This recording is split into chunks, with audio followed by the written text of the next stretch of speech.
for October 21st, 2020. So glad you could be with us here tonight. As you know, this program is set aside for you to ask your question, give your comment on any topic whatsoever. And boy, do we have some hot topics today.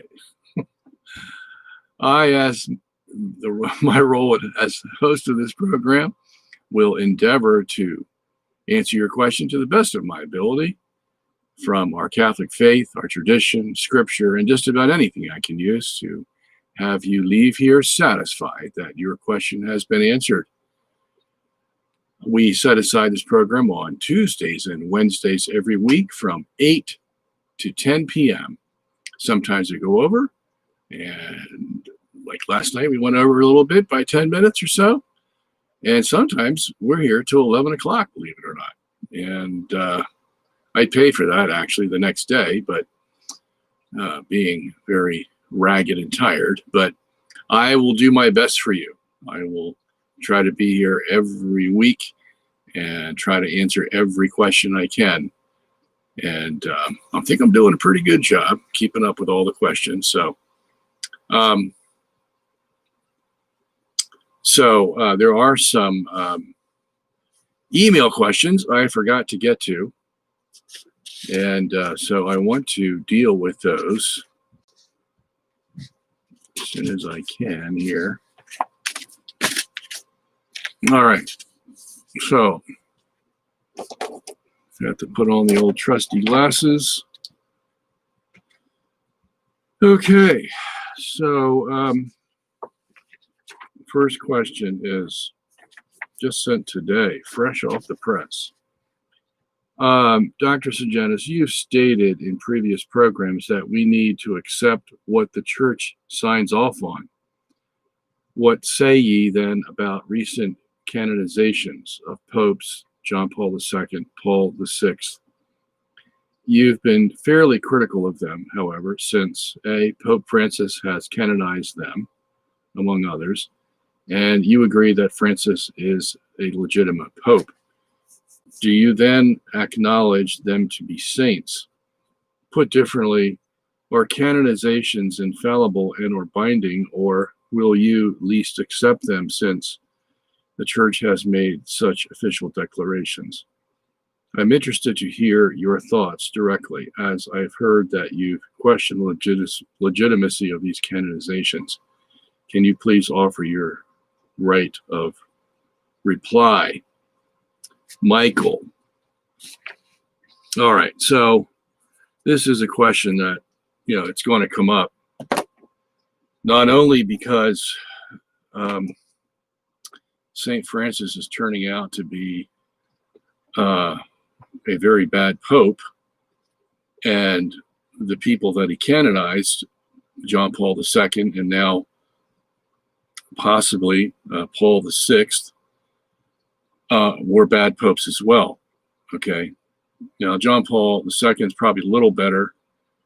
Not to say that everything they did was bad, but when we talk about sainthood, the bar is pretty high.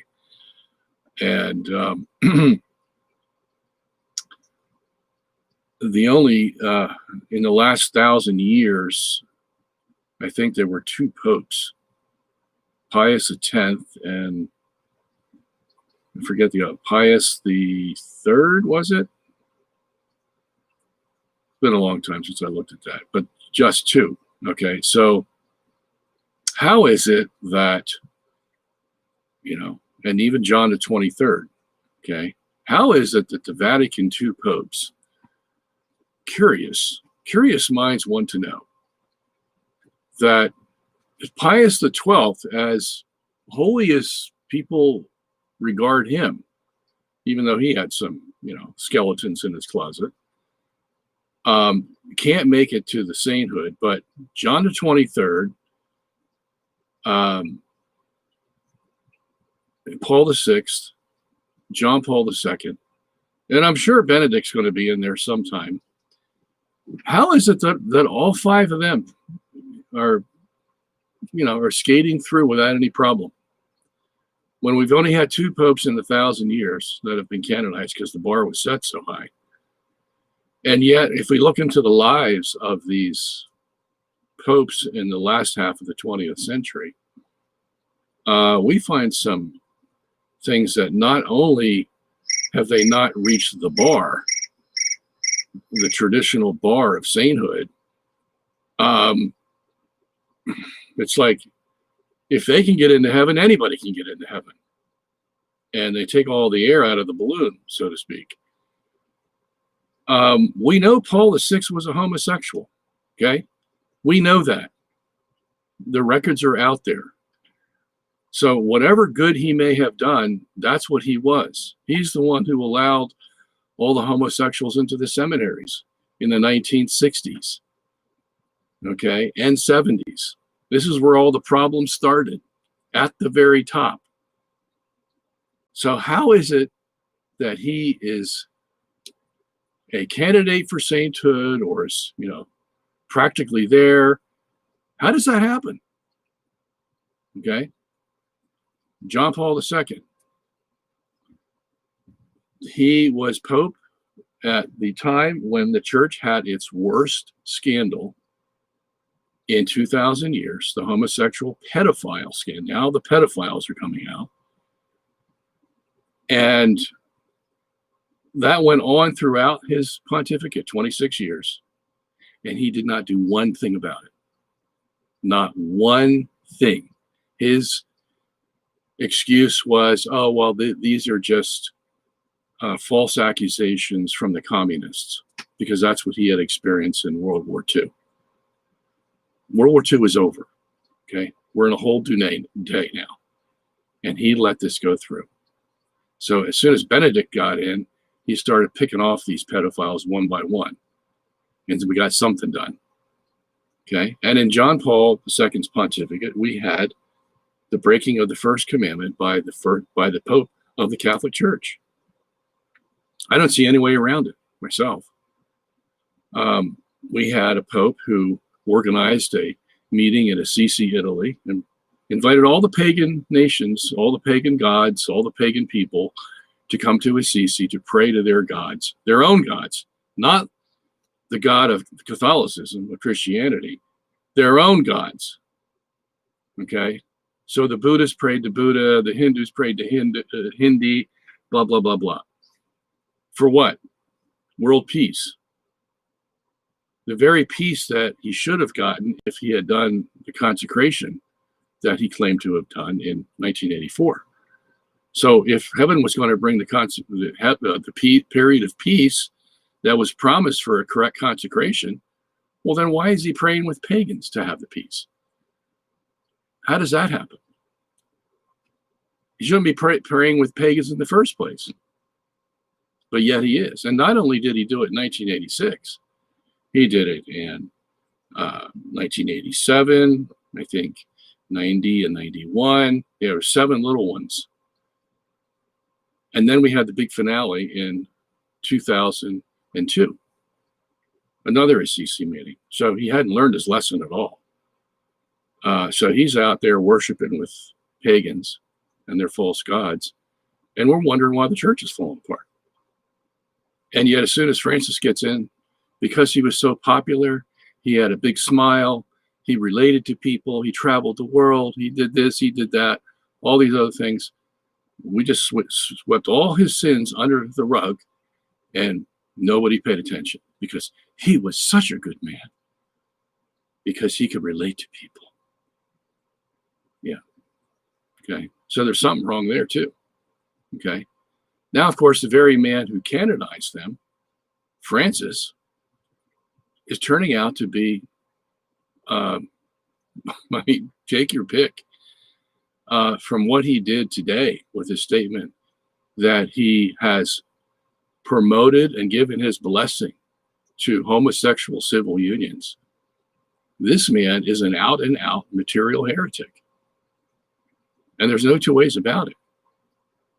Okay. So he may be the Pope in name, but he certainly isn't acting like a Pope. And that brings us to canonizations in the first place. Has the church ever said that canonizations are infallible? Well, here's one of those cases where you get a lot of pious opinions, but you get no dogmatic statement from the Catholic Church. Okay, so technically speaking, there is no dogmatic statements that canonizations are infallible. So if that's the way you want to ask the question, the answer would be no, they're not infallible. Okay, now we've accepted them on the basis that prior, when the two popes with Pius X and the other pope from the 1200s were canonized as saints, they passed through some very rigorous tests.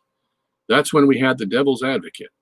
And it was his job to go in and examine every wrinkle of their lives to make sure that the person that we're canonizing as a saint is legitimately deserving of that, so that we can actually pray to them in heaven for the souls of the people on earth, and that they can be set up as an example par excellence of how one should live his Christian life. Okay, and in order to get there, you had to have 4 miracles, and legitimate miracles, you know, not the one that they used for John Paul II, where somebody had some internal disease and he was suddenly cured because some woman prayed to, one woman from somewhere prayed to John Paul II. Oh, there it is, you know. And what was it? The disease that the man was cured of, that people are cured of all the time naturally. It just comes and goes. We hardly understand what the disease is. And what the heck is it? I forget. Anyway, maybe one of you guys can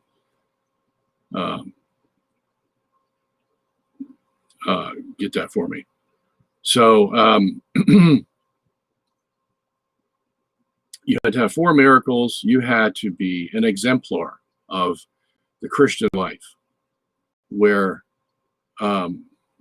even if the devil's advocate found somebody somewhere who said, well, you know, he wasn't always cracked up to be, they would take that into consideration.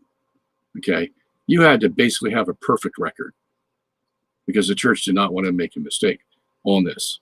Okay, so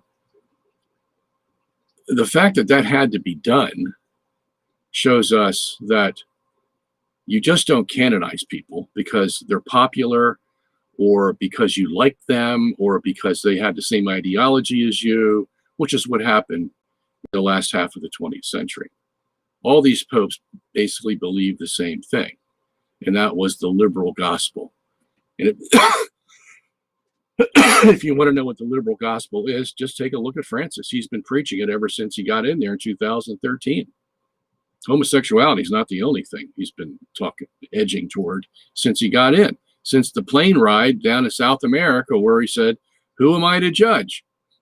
When the issue of homosexuality came up. It's basically saying that a homosexual can get to heaven. Okay?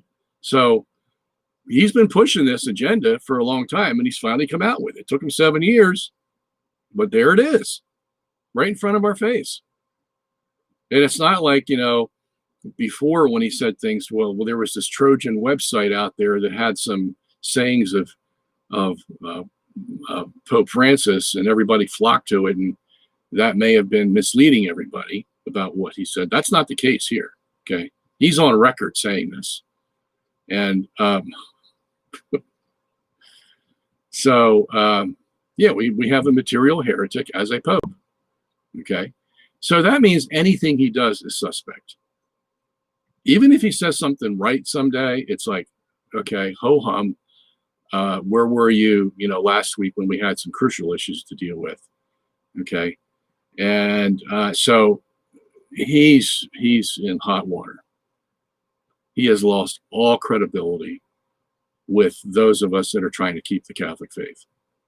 Okay, now, because of his office, we give assent to what he has written, like, you know, Fratelli Tutti. I'll give assent to it. Yep, you're the Pope. I'll go read this. If you weren't the Pope and you were given this, I wouldn't read it. I'd say, who are you? You have the authority. Okay, I'm going to go read this. I'll assent to it. And what is good in there, I will accept. And what is not good in there, based on my conscience, that the church says I can judge things because it does not want me to sin personally, I can reject it. Okay? Certain statements that are made in there.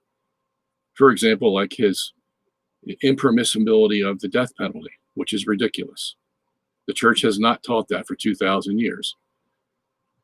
There's one. Now we find out that he's against the just war theory. Okay? Because that's implied in the same encyclical. Okay? So all these things lead us to say, yeah, on an official basis, we can assent. We can even assent to canonizations. But if we smell something fishy, like we do with the popes of the last half of the 20th century, and with Francis himself, we're not obliged to abide by that at all. Now, somebody else, some other Catholic, may not be bothered in his conscience by that. And he may pray to, John Paul II to do special favors. And if he truly is a saint, God will bless that. Okay? I don't think that's the case. I don't think John Paul II is a saint. And I, because of my conscience, won't let me go there. Because if I go there and accept that, then all the other stuff that I've believed about Catholicism falls apart. It just blows up. Okay? No, nobody's going to lead me in that direction. Okay? We are still individuals that are responsible to God for what we believe and how we believe it and how we act on it. Okay? And I know Satan comes as an angel of light, making himself an apostle of Christ. I know that. I know the Bible says he's like a roaring lion, seeking whom he may devour. Okay? So, for sake of conscience, I don't have to accept anything. The only thing I have to accept is when I know for sure that an infallible dogma has been taught by the Catholic Church, like, the Immaculate Conception, the Assumption of Mary, the justification, all kinds of things that have been dogmatized by the Catholic Church. We're required to believe those, whether we like it or not. And very rarely is there a Catholic who doesn't like it. If you're a Catholic, basically you're going to like Catholic dogma because it's the truth. And we gravitate to the truth, okay? But anything lower than that, we're not obliged for sake of conscience to accept. And therefore, I don't accept these canonizations at all. I'm sorry. I'm not going to accept as a saint someone who did nothing about the homosexual pedophile crisis that we're having to deal with today and that Francis is teaching. If John Paul II had done something about it in his 26 years, we might not be here today arguing about whether Francis is legit or not in all his teachings about homosexuality. But nobody did nothing. Okay? And the fact that he had his Assisi meetings and told everybody it was okay to worship the gods of the world, sorry, okay? I may be submissive, but I'm not stupid, okay? So I hope that answers your question. And I know it's no laughing matter, but, things are getting so silly today that you can't help but laugh. That's where we are. My 12-year-old son recently asked if our Muslim friends are going to hell. So my actual question is, what do Roman Catholics believe about hell exactly? Is it a state of separation from God in the afterlife? Or is it really some type of fiery pit or something else? Why are Roman Catholics we are Roman Catholics from Sydney, Australia. All right. So there's a lot of talk today, and believe it or not, one of them is Francis. He said a couple times now, I think it is, that there is no hell. All the evil people will be annihilated. Okay, so there you go. Which means now we, as the saying goes, it's getting so bad where we have to repeat the obvious. Okay. And that is, hell does exist. The Bible teaches it. The fathers taught it. The medievals taught it. The church has made it clear in her teachings that hell exists, and it is a real place. Okay, let's use Euclidean geometry. It's a real place with height, depth, and width. Okay, and the people that go there are not going to be there just in their souls, in their spiritual essence. They're going to be reunited with their body that went into the grave, and however God restores this body to whatever form he wants to restore it, that's what they're going to receive. It's going to be reunited with their souls, and they're going to be sent to hell forever. Okay, that's the Catholic Church doctrine. Love it or not, that's what it is. Okay, now some people try to soften it up and say, well, like Father Barron does, it's just a state of mind. It has nothing to do with physical punishment. It's just spiritual desolation, so to speak, and you'll be without God. So, okay, well, am I in a place? Okay, three-dimensional place. So how can, or what am I? Where am I with my body and my soul that have been reunited? Where am I? Okay, granted, the Bible or church doesn't tell us where hell is, but it says it's real. It's a real place, and the damned go there. And let's say this before we go any further. Nobody who goes to hell is ever going to go that didn't deserve to go to hell. Okay, God is fair. He is just. He cannot lie. In other words, he can't allow you into heaven if you don't deserve to be in heaven, and he won't allow you into hell unless you deserve to be in hell. Okay, so we know that the judgment is fair and just and final. And the fact is, there is a hell. We already know, Jesus said, that it was made originally for the devil and his angels in Matthew 25:41. Okay, so obviously the devil's going to go there. Okay, now he may just be a spiritual being, but he's going to go there with his spiritual demons. Okay, but we're human. We have body and soul, and we're going to be there too. Well, not we, whoever goes to hell. Okay, so it's a real place. It's not just a state of mind, and you can't have a state of mind without a place to be in a state of mind. You're not just hovering somewhere, somehow, in some ethereal existence, being tortured by the fact that you're not going to be with God forever. That's not how the Bible describes hell. Okay, it describes it as a place of pain, a place of desolation, a place that never ends. That's how it describes it. So we don't know exactly the physical attributes of heaven, no more than we know what heaven's going to be like. All we have are symbols that are in Apocalypse 21 and 22 and some other Old Testament prophets. We have symbols, and we can sort of get a picture. And that's why a lot of the saints disagreed. Aquinas and Augustine, they're total opposites on what heaven's going to be like. Okay? And then you have everything in between with all the other people that were commenting on it, all the other theologians and saints. So we have no idea. We have an inkling, but not a clear idea what heaven's going to be like. And so we don't know what hell's going to be like. All we know is that both exist, and people are going to inhabit both places. That's what we know for sure. And they're going to be forever separated. Okay? That's all we know. Well, what you want to teach your son is hell is real. It is a place that souls and bodies that are going to be reunited are going to go, and they're going to be there, and it's not going to be pleasant.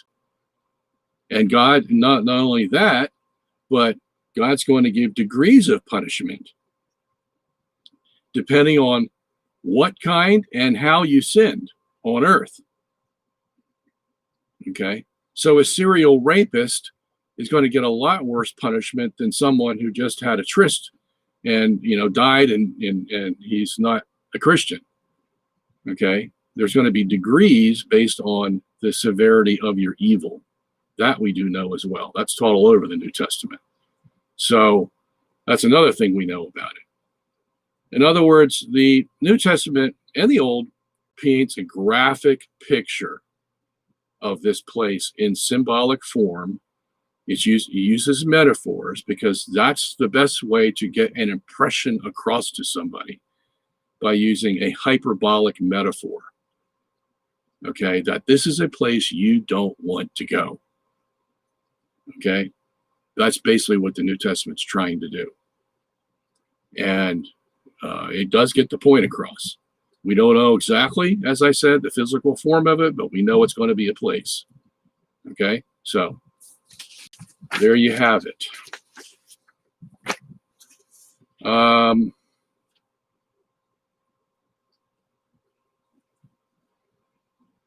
already dealt with this one.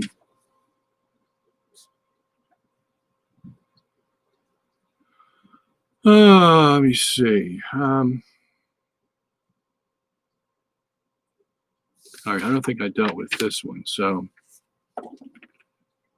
now I don't read these before the show, so these are all off the cuff.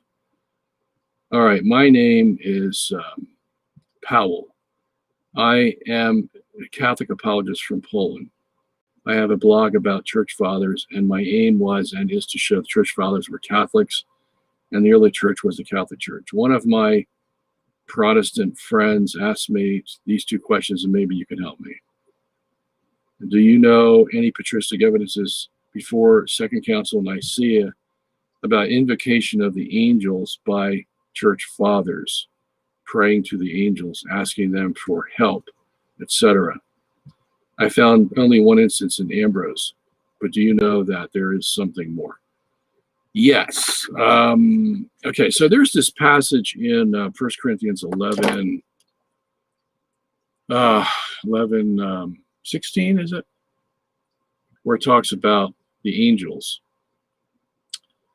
And it says the woman must cover their heads when they're in Mass because of the angels. Okay. Now, I did a commentary on that in my 1 Corinthians book, and I had to go in and examine what the church fathers understood about this phrase, this curious phrase, because of the angels. So apparently the angels are present at the Mass, okay?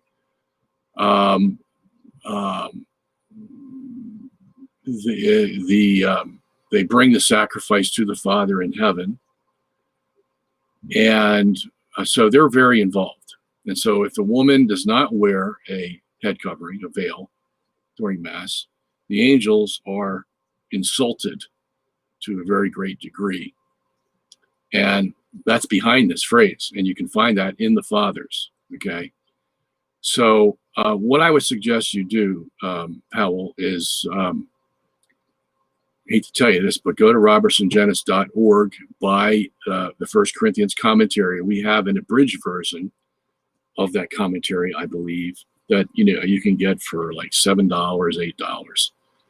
And it will have all the fathers that talked about appealing to angels, dealing with angels, and I think the respect that you're talking about here. Okay, so that's what I would recommend that you do. All right, so that's the last question I'm going to deal with here. Okay, so let's go up to the top of the board here. Okay, Ryan says, can you discuss the difference between the Lutheran, Catholic, and Reformed understandings of predestination? Yeah, I have an hour and a half left. I could probably squeeze it in there.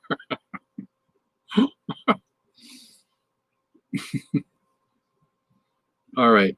Let me just say the important things that you should know. And you can find all this in my book, Not by Faith Alone.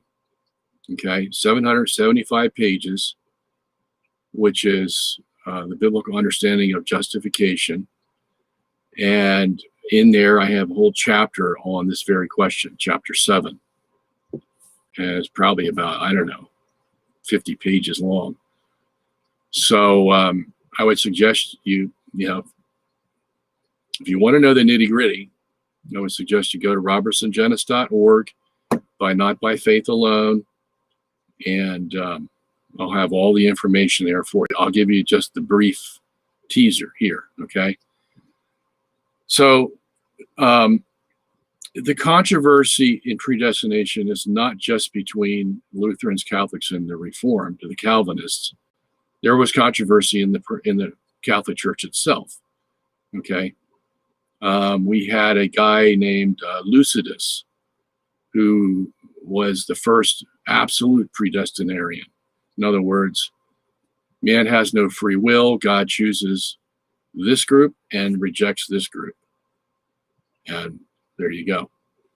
Augustine was, if you're looking at the other fathers, Augustine said, yes, there's predestination. He didn't know how to quite explain it all, but he did leave room for free will.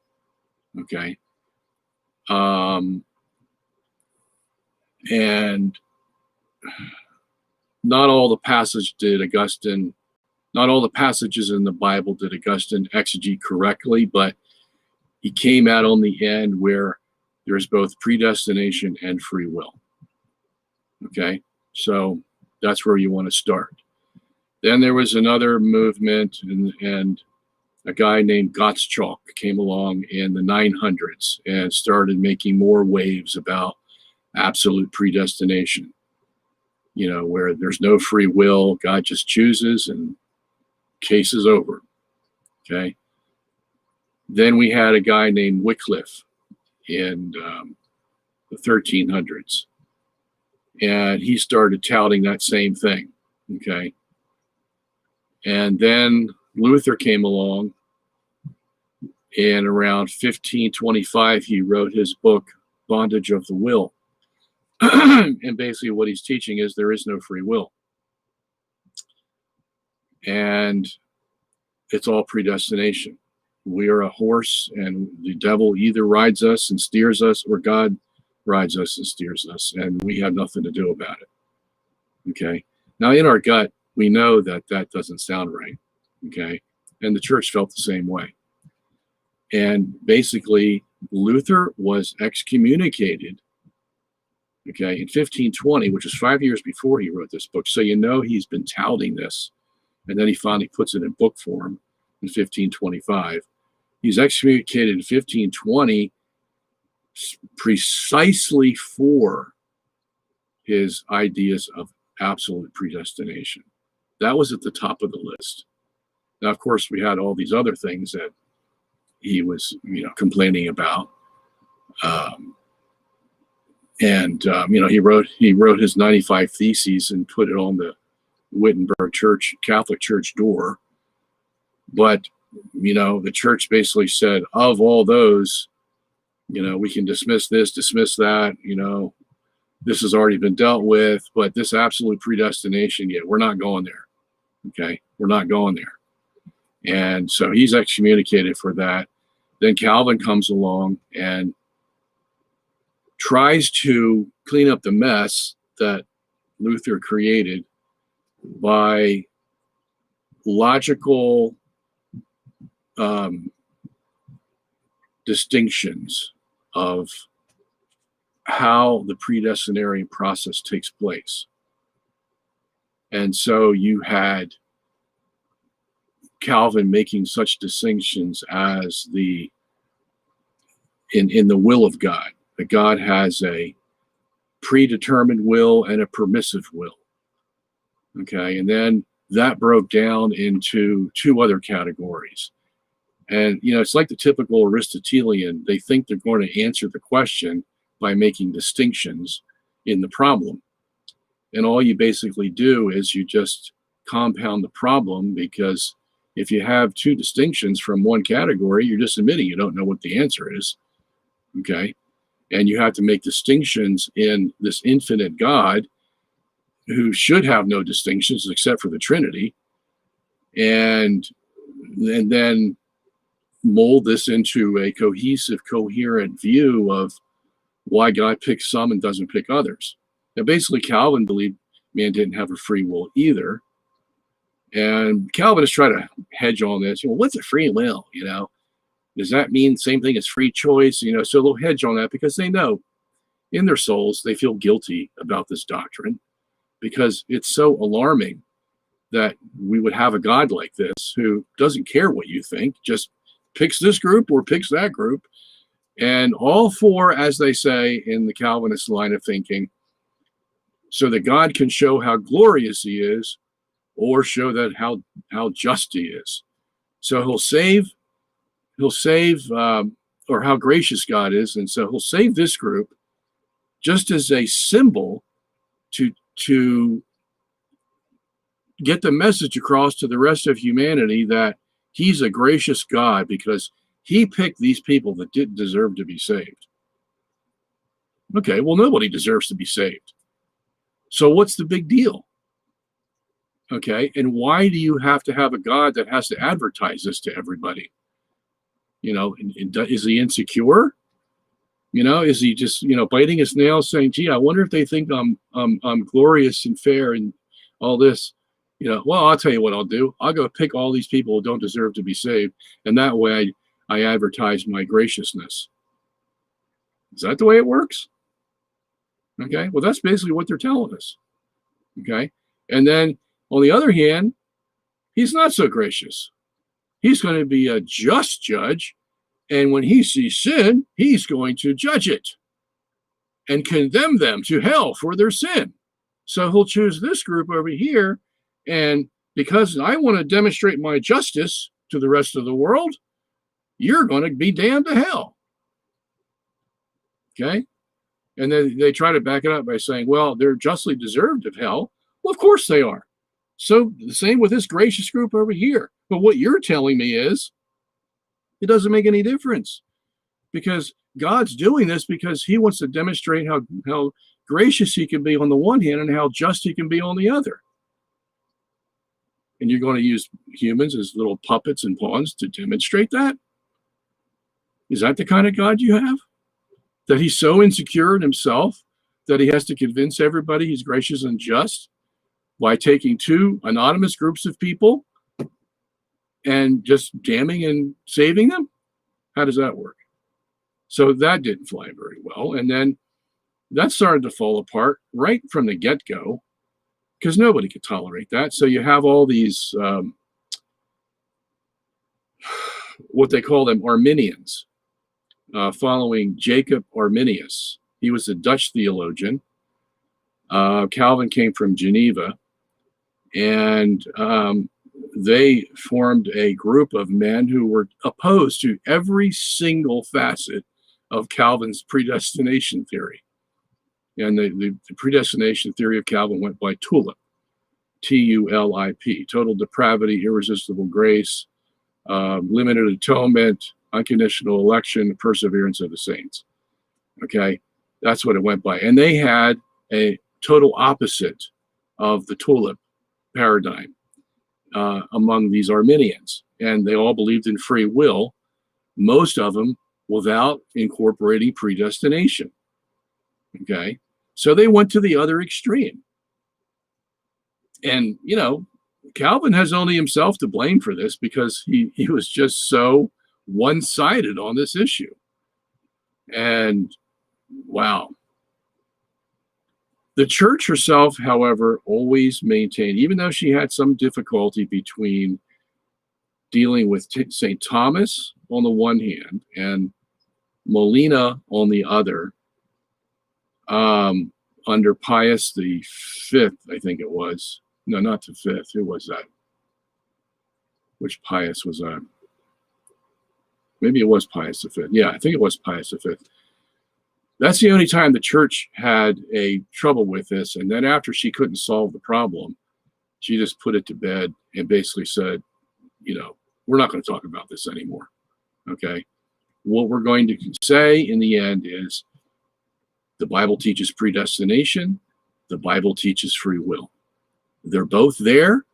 They're both emphasized. They're both treated as doctrines that are essential to Christianity, and you can't have one without the other. You can't emphasize one over the other, blah, blah, blah, blah. So that's what the church finally figured out. And it took how many years? What?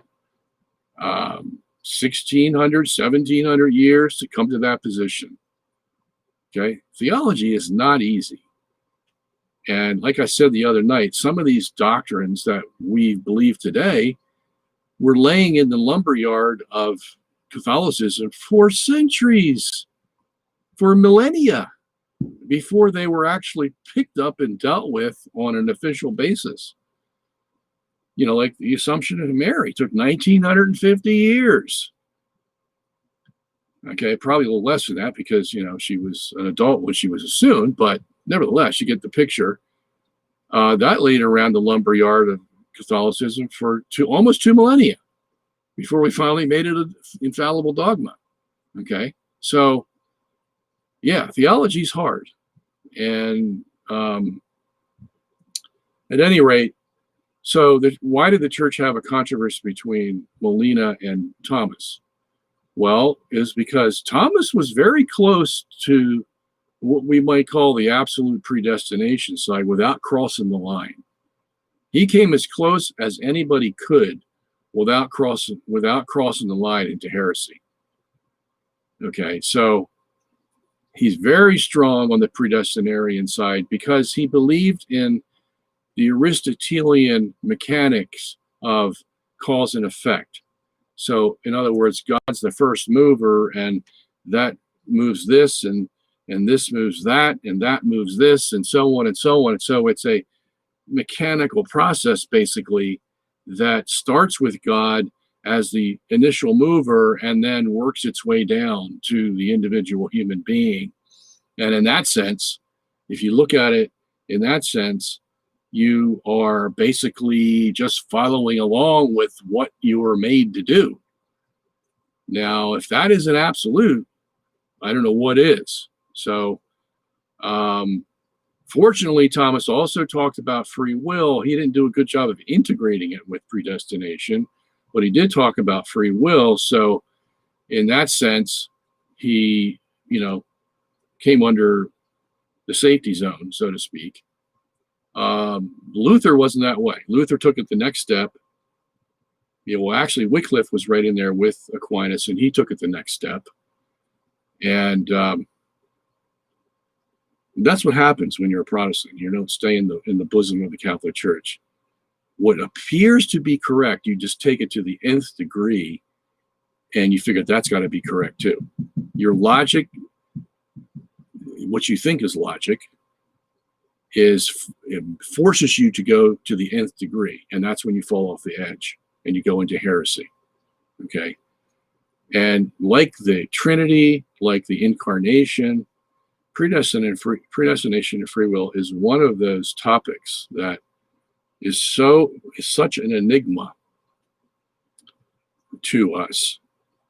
Okay, like the Trinity, you know, they could tell you what you couldn't say about the Trinity, but they can't tell you what the Trinity is.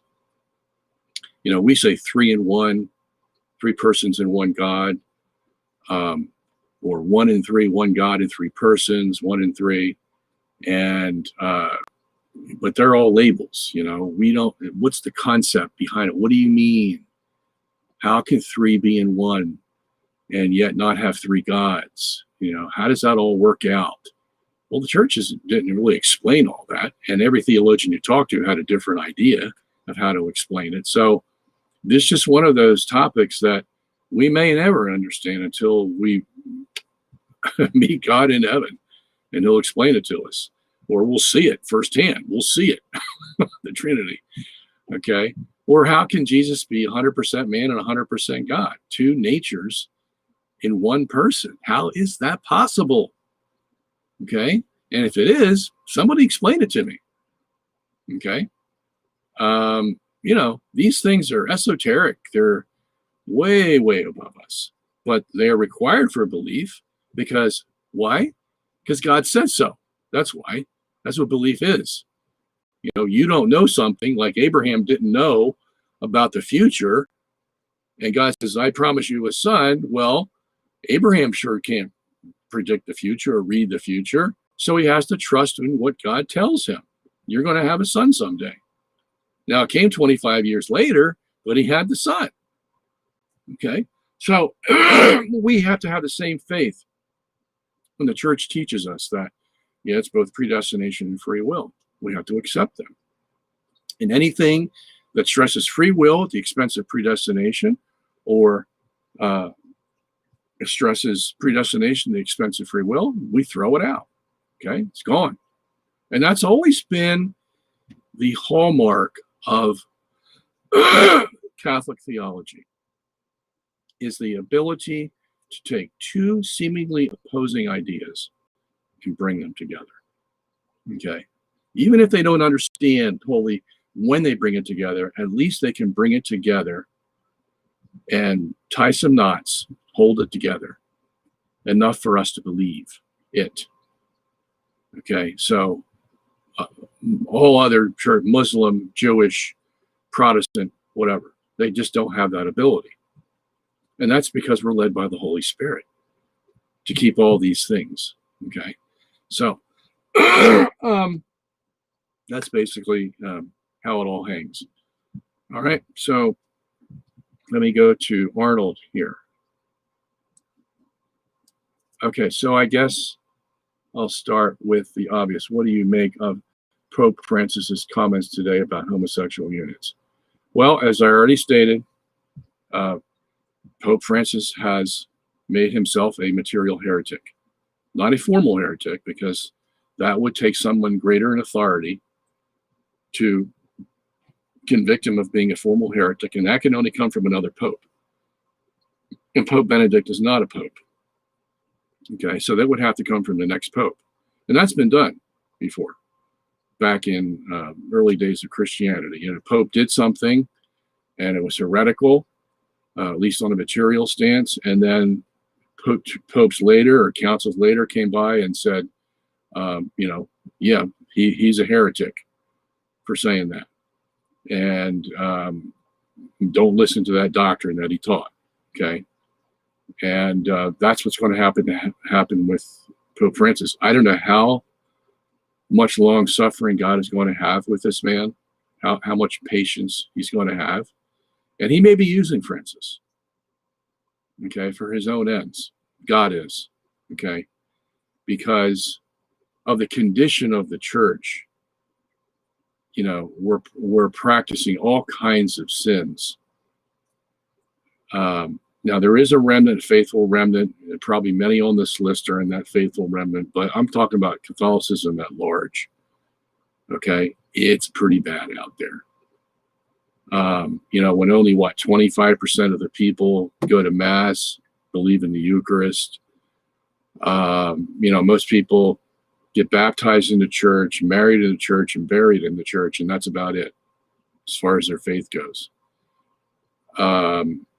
Other than that, they're totally of the world.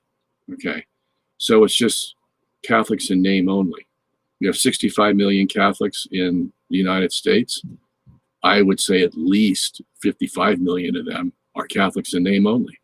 Okay, that's just the way it is. That's the way it was with the Jews in the Old Testament. Most of them, as we found a couple days ago, when you read Romans 11, most of the nation was following the devil. It says Baal, he is the devil. And only 7,000 were following God. That's like, 0.001% of the people of that day. So, yeah, don't be surprised.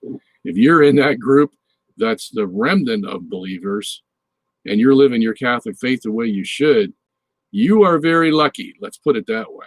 Okay, not that you're lucky in the sense of luck of the world, but you are very fortunate that you're in that group. You are special, very special, because very few of the people of the world follow the faith the way it should be followed and are thus true Christians. Okay, so, but as far as Francis is concerned, I don't know what more he has to do to convince people that he's a material heretic. He just said it. Okay, I mean, there's no other place to go with this. Okay, before, as I said, people, outfits like Catholic Answers would, try to excuse the Pope as much as they could, and I feel sorry for them, because here they are trying to teach Catholics that the true faith resides in the Catholic Church, and we have the truth, and they see their own Pope doing all this anti-Christian stuff. And they're caught between a rock and a hard place. I feel sorry for them. Okay? Because if you haven't already taken the stance that this Pope has made some serious errors in his theology, and not only with dogma, doctrine, the practices, whether it's Paki Mama or whoever it is, either end, practices or dogma, he's out there in outer space. Okay? And of course, the Jesuits have been out there for years, and he's a product of the Jesuits. They're nowhere near what they used to be. Okay? They used to be one of our best fighting men for Catholicism centuries ago, and then they lost it. Okay? So that's where he originates from. And I was on a track there. Okay, so I was talking to somebody today about relevant radio. They do the same thing as Catholic Answers. They're trying to promote Catholicism. I love, what they do, and I pray for them. But now you're caught between a rock and a hard place. What are you going to do? Where it's plain as the nose on your face that this man is a material heretic. And what are you going to tell people? Oh, well, don't worry about it. We'll figure it out, and come up with some excuse. Man, don't do it. Okay? God will judge you if you do that. I used to warn people all the time. When I was in my heyday as a Catholic apologist back in the late 90s, when I was very popular, I was on EWTN, and I writing books, and I was speaking everywhere and holding debates here and there. Oh, baby, it was, it was a grand time. Of course, I was young enough there to do all that. Now 20 years has gone by, and I can't do the same things I used to do. And then all of a sudden, a year after I wrote Not by Faith Alone, John Paul II, here's another one of his misdeeds, is having the Lutheran-Catholic dialogue that he organized with the liberal Lutherans to try to hammer out justification. And they conceded a lot to the Lutherans. Of course, it's all unofficial. It's not Catholic doctrine. It's just the dialogue that happens. But they conceded a lot. And one of them was in section 2C of the annex of the Lutheran-Catholic dialogue. It says men are justified by faith alone. And I had just written the book that got published the year prior, titled Not by Faith Alone, the biblical doctrine of Catholic doctrine of justification. And so I saw it coming with John Paul. I saw it coming years before, but it wasn't anything really substantial. But I saw it coming. And then, he had already done the Assisi meeting in 1986, calling all the pagans of the world to pray to their false gods. And then he did it again in 2002. And I just couldn't handle it. It's just like, what the heck is going on in the Catholic Church? Okay. And at the same time, the homosexual pedophile scandal got released by the Boston Globe. And Cardinal Law was the prime target, and rightly so. And the Vatican shipped him off, they shipped him off from Boston to the Vatican to hide him from prosecution. And it's like, wow, what else is under this rock? And when you lift up the rock, you see all the bugs scatter, and that's what we found in the church. So this is during my first years as a Catholic apologist. And I'm telling my colleagues, there's something rotten in Mudville. And so they had to make a choice, whether they were going to admit it or whether they were going to pretend that it really wasn't happening and hope that it goes away. Okay, so, well, they got a little reprieve with Benedict, although he was certainly here, there, and everywhere. You never knew what he was going to say. And he's still that way today. And then he got scared and of the wolves that he complained about, and then he left. And here we are in the midst of this total catastrophe in the church happening, and he decides he's going to pick up his bags and go write books. Hey, well, thanks a lot. Appreciate that. Hope you have a great time. And then we get Francis.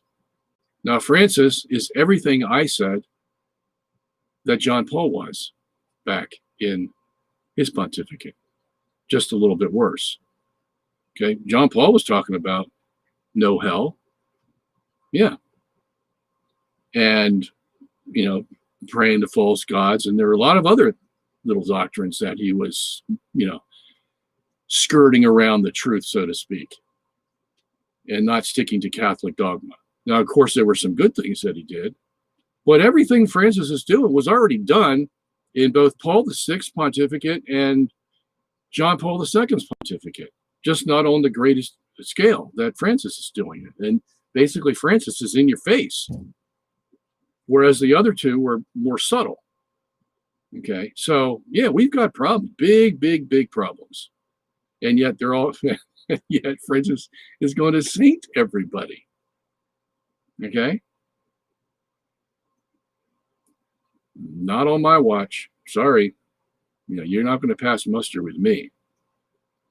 I'm sorry. I've paid too large a price to get where I'm at. And I'm not going to let anybody take it away, whether it's the Pope, Bishop, I don't care who it is. Okay? I'm going to tell it like it is, as I have done from the beginning, and have not waffled on it to one degree. And that's the way it stands. So, yeah, that's what's going to happen with Francis. How long God will keep him in there, I don't know. God has his plan. And I trust God that he will use Francis for his purposes. And one is to, I can tell you this, one is to use him to bring out all the other sinners that are believing in this doctrine. What better way than to have the Pope come out unofficially and say homosexual civil unions are okay, and then see all the people flock to him. And God's taken down all their names. Okay? And a lot of names on the list are cardinals and bishops. Yeah, who've been promoting this for a long time, like the German bishops. Oh yeah. See, these guys are the ones that got Francis into the pontificate in the first place. Now they want payback. Okay, so they're pushing all the civil homosexual union stuff and contraception, and you know that divorced and remarried Catholics can come back to the church, receive communion, blah blah blah blah. They have a laundry list of things that they want Francis to approve. Okay, and they have a lot of influence and a lot of money over there in Germany. Okay, so Francis is going to kowtow to them, and they're all going to flock to Francis now that he's allowed this civil union, and God's taken their names down. You know, it's like when you were in school and the teacher had to leave for a few minutes, and she put somebody in charge, and you thought you could get away with something, and you didn't know that little Susie over there that was put in charge is taking your name down, putting it down, and all the other guys' names. And so when the teacher comes back, she gets to list the names and reads them off. And there's one, Robert Sungenis. Yeah, did you ever have your stomach drop down to your feet? Well, okay, that's what's happening. Okay, they're all flocking to Francis, so God's going to expose all these people that believe in this, promote this, live it, whatever. And that's how God separates the good from the bad. Okay, he wants the evidence. So when it comes for Judgment Day, he's going to use that evidence. None of them can deny it. Okay, so that's what I think God is doing. He's going to expose it until he gets every last name on that list, and then he's going to lower the boom. That's what I think. All right. It seems all our pro-life arguments apply to animals, regardless that they don't have human souls. Okay, so I don't know where that's coming from. I mean, what context is that being said in? So not much I can comment on there. Gustavo says, hello, Dr. Sungenis. What is the best way to donate to you? I want to make sure you keep 100% of what I donate. There is some pay-like patron that takes 25% off the top. 25%? Patreon takes 25%? Oh my goodness. All right. The best way you would do so is go to this website here, robertsongenis.org. We have a donate button. That money goes directly to us. We're not on Patreon. We're not on anything else. The only thing is, I think PayPal that we have to go through in the digital age that we're in takes like 2-3%, something like that. Okay, it's not anywhere close to 25%. I can tell you that. And that's the best way to do it. And if you use a credit card, they're going to take 4 or 5% off the top. So PayPal is the best. It works for us. It's convenient for everybody. And first of all, let me thank you for being generous to give a donation to us. I've got 7 kids. I've got a business to run, and it takes money to do that. So whatever help you can give, I sincerely appreciate it. And I can assure you this, that every dollar that comes in is spent wisely. Okay, I am a, what do you call, not cheap, what is that called? Frugal? Frugal, not frivolous, okay? I can guarantee you that. So, and, I've had donators from the time I began this in 1993 until the present. That's a long time to have patrons that are still faithful, still care about this ministry. And I think one reason is because, look, we've never wavered. We have stayed straight line. We are not crooked. We don't shift with the wind. We just tell the truth and let your chips fall as they may. And sometimes they've fallen a lot where we've had very few chips left to fall. But God saw us through it, and we survived, and here we are today, still doing the same thing, preaching the same message. And a lot of people appreciate that. So that's why they have given. That's why we have survived for 27 years. So, all right, let me go on here. Good evening, Franz. You said there are some mistakes in the Chandler Douay-Rheims. Will they be noted in your commentary? Do you have a list saved by any chance? No, I don't have a list saved, but they will be noted in the commentary. Okay. And it's not only the Douay-Rheims that will be put on the carpet for having mistakes. Other versions, if they get it wrong, I will say so. And I will compare them to other translations. Okay. And sometimes the Douay-Rheims gets it right and all the other translations got it wrong. There are a couple cases like that. So but they will all be in the commentary, so you can see them for yourself. Okay. All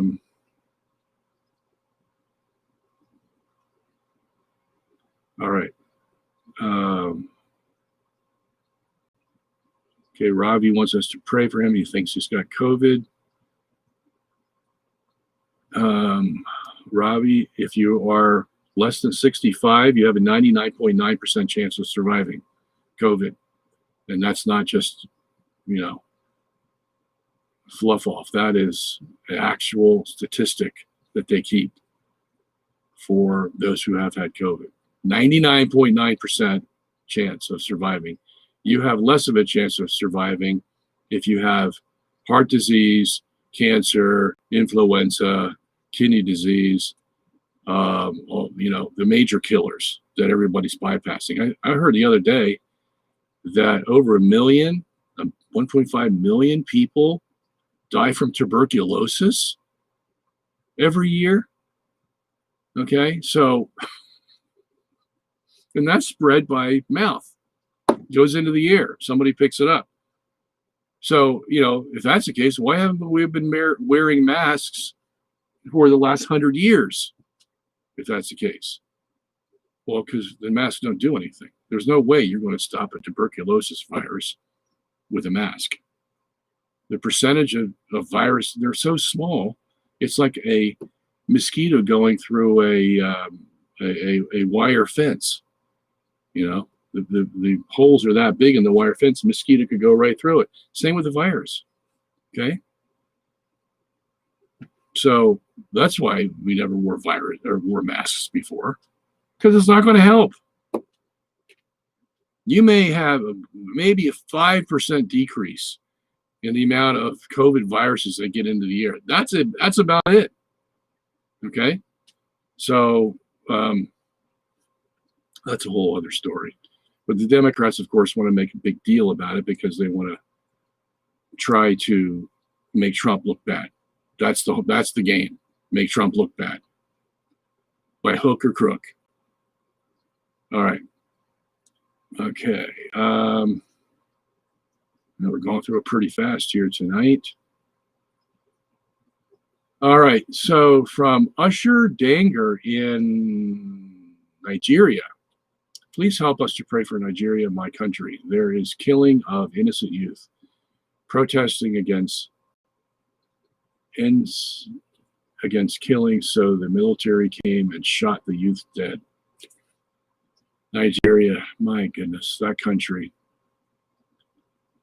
You know, one week you hear great things coming out of Nigeria, and the next week you hear about slaughters everywhere. Man, I don't know what it is about that country, but I feel sorry for you, Usher. So those of you who are inclined to pray, please pray for God to minimize the killings of these youth in Nigeria. That's the last thing they need. All right. Jean says, Paul VI quickly recognized and promoted Blessed Rembert Weakland. Yeah, enough said. You said that right, Jean. Rembert Weakland. Oh my gosh, what a total disaster he was. What was he, up in Chicago? Was it Weakland? Yeah, I think it was Chicago. What a total zero that guy was. And then try to defend himself, you know, saying, you know, it's not true or this or that. He was into the homosexual pedophile thing up to his neck. And who was the guy before him? Wasn't that Bernardine before him? Same thing. France has 2 popes in 500 years, not 1,000. No, Fran, I think there is. Look that up again. I think there is a pope in the 1200s. Unless my mind is escaping me here. Because I had looked that up at one time. I remember the 1,000 years was my margin. So like from 1000 AD to 2000, how many popes have been sainted? And I think it was 3. So I'll look that up again, and you can look it up and see what you come up with. All right. But 2 or 3, I mean, that makes the point, doesn't it? I mean, 2 or 3 in 1,000 years, and then we have what? John the 23rd, Paul VI, John Paul II, and of course Benedict's going to be in there. So we've had at least 3, possibly 4, that are going to be canonized saints within a 50, 60-year period. My goodness, something's not right. Yeah. All right. Sepuede says, Dr. Sungenis, can a Catholic use a private revelation in order to help him understand a public revelation? Should it be the other way around, that a public revelation interprets a private revelation? Well, let me just say this about private revelations, okay? You know, you got a private revelation in Medjugorje. Now, I don't know how many of you are persuaded by Medjugorje. I'm not, okay? Somebody mentioned Bayside the other day. Then there's Garabandal in the early 60s. my advice to you is not to go chasing these private revelations. I just saw a book my wife gave me, this thick, of all kinds of private revelations. And I get dizzy reading them, because they all say something different, or they all say the same thing about judgment here, and you haven't done this. Okay, we've heard that how many times? And but then on the specifics, then they start contradicting each other, and they're very vague and ambiguous as to what time period you're talking about, and they don't give you any real names of, you can base it all on what this guy did here. They're very vague and ambiguous, and I don't like stuff like that. Okay, so my advice is, take it all with a grain of salt, if you know what that metaphor means.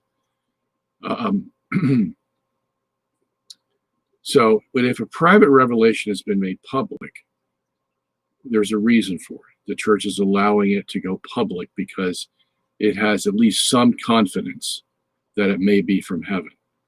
Okay? But unless the church approves it, now, when the church approves it, she's not really saying, because she doesn't know. It's not like, the Holy Spirit comes in there and says, yeah, this one's okay. The church is using her own judgment. Okay, and she says, all right, we don't see any heresy, at least yet, in this private revelation. So on that basis, we can say, okay, it's approved by the church. But the reason Medjugorje has not been approved is because there's just too many heretical things being said. Okay, so, and the same thing with Bayside. And I don't know, I'm not too sure about Garabandal, but these are some of the more popular revelations, or Mary Agreda, or Mary this, Mary that, it can become very confusing. And they just don't give enough specific information where you could pin it down and say, yeah, I see how that applies and this applies. And so it's very dangerous to go in that direction. I'm just warning you. I've been through it. And when you come out the other end, it's like, who are you going to believe? And then you get this whole cult, C-U-L-T, cult, of people around their favorite visionary. And they come in and they say, oh, I heard this from so-and-so about this vision, and it said this. And their whole life gets surrounded by these visions and these private revelations and all this stuff. And that's not what the Catholic faith is about. Okay? We don't go chasing every new private revelation to see, wow, how can we connect all these things?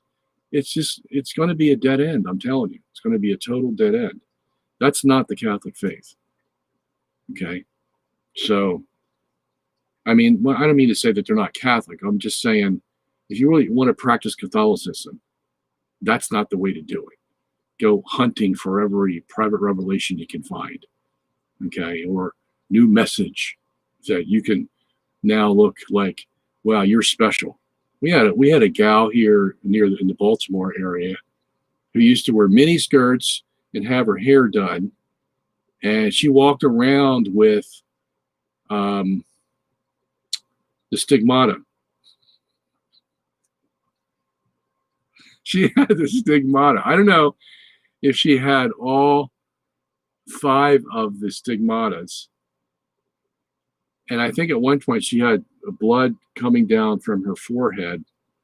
And she used to walk around here, very popular gal, but always fashionable wherever she went. I forget her name. Was it Lucas? Yeah. And mini skirts, and her daughters wore mini skirts, and always had her hair done real nice. And boy, did she bring in the money. And they lived pretty high off the hog. So, this is the kind of stuff that you really got to be careful of, because there's a shyster around every corner, I'm telling you. And how she got these signs, okay? Well, somebody's working, but I don't think it's God. Okay, so anyway, that's my 2 cents on the issue, okay? Take it or leave it. I'm here, like I said, to give you my opinion. All right. Oh,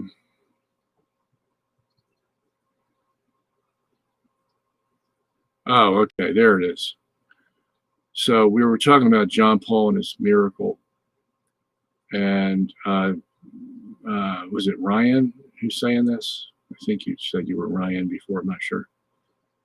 According to the church, John Paul performed his first miracle on a French nun with Parkinson's disease. That's what it was, Parkinson's disease, in June 2005, several months after he died. Yeah, that's the one. Okay, so that's the one I was talking about, where he, this woman prayed to John Paul for this man who had Parkinson's disease, and then he was cured. Now, if you go and examine Parkinson's disease, okay, this is the one I said it can be cured very naturally, and sometimes the cure comes and we're not even expecting it. Sometimes you can try to cure it and it just is stubborn, it won't go away. Okay, it's just one of these very strange diseases. They don't even know where it comes from. Okay, so it's suspect. Okay, it's not like you can prove that it's a miracle, because this man could have been healed from Parkinson's just like a lot of people are. You just come out of it, and we have no explanation for it. So, that does not impress me. And then, he's the one who took away the devil's advocate.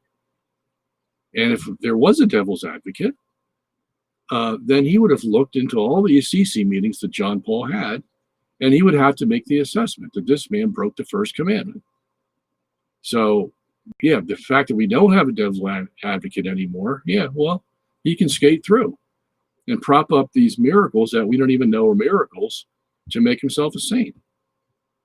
And now he says here, well, he performed a second miracle on a Costa Rican woman with an aneurysm. So now here's another one. An aneurysm is another internal physiological condition, okay, to do with the blood vessels. It's hard to prove whether these are miracles or not, because people can be cured of an aneurysm quite naturally. Sometimes we have to use surgery. Sometimes they're there and nothing happens to the person. So all these internal physical problems that we don't know the origin, we don't know how bad it is and all this, to use those as miracle cures for people that we're trying to make saints, it just doesn't pass the sniff test. If something stinks. And, if you compare these to the miracles that were done before to make saints prior to John Paul II taking away the devil's advocate and now having only 2 miracles instead of 4, those miracles were tremendous things. People being raised from the dead. Not much you can say about that one. Okay. People who couldn't walk, now walking. See, these are all external. These are things you can see. And that's a real miracle. Okay. But, all right. Linda says, this is very interesting. I have learned a lot. Well, that's what this program is for, Linda. Thanks for coming along, and feel free to come back at any time. We do this twice a week, 8 p.m. to 10 p.m. every week that I can make it. So my job here is to try to make your Christian life a lot safer and a lot happier. And I hope I'm doing that for you. All right, Dorothy says, statues. I now attend a church with no statues at all.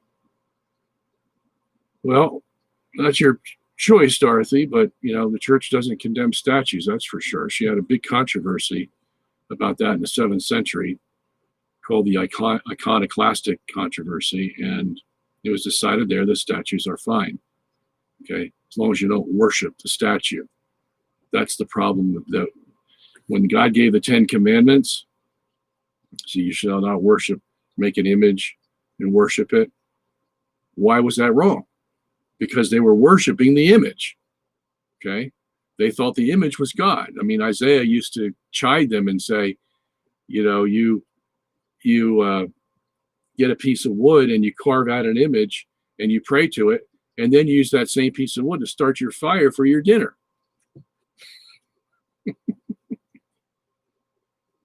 So they worshiped it. Okay, we don't worship statues as Catholics. We use the image that's in the statue to remind us that there's a real Jesus and there's a real Mary, there's a real Joseph. Okay, and weak as we are sometimes, we need some props, so to speak, to give us, the reality that, yeah, these are real people. It's not in a statue, but there are real people up there living in heaven. Yeah. Okay. All right. What do you think about, Laramie says, what do you think about the idea that Pope Francis is a CIA Pope? You know what, Laramie? At this point, I'm open to anything to explain how this nut got into the papacy. So, I'm sure you can find some connections. They say, what do they say?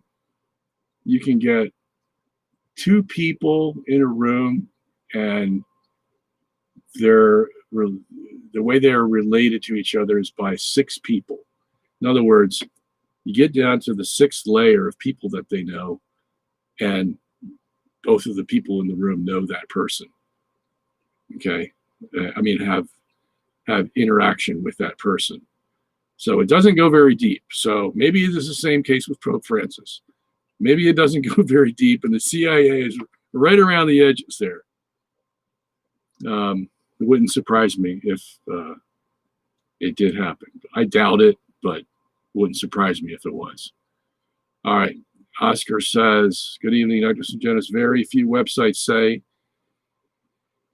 that at some point in his life, Einstein said, if the Michelson-Morley experiment had not brought us into serious embarrassment, no one would have